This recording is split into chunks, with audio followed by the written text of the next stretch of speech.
প্রশ্ন আছে স্যার। প্রশ্ন আছে না একটা?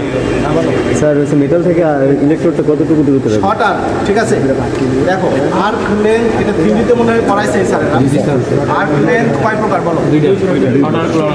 শর্ট আর্ক, লং আর্ক, ঠিক আছে। তাহলে এই যে দেখো আমার হাতে যে ইলেকট্রোডটা দেখতেছো বাম হাতে এটা 3.2। তাহলে 3.2 আরেকটা নতুন ইলেকট্রোড যদি 3.2-র মতো উপরে থাকে গ্যাবে এই গ্যাবে যদি থাকে এখানে, ঠিক আছে, এই ইলেকট্রোড সরানোর পরে যদি এই গ্যাপটা থাকে 3.2 গ্যাপটা যদি থাকে, তাহলে এটাকে বলা হয় নর্মাল আর্ক।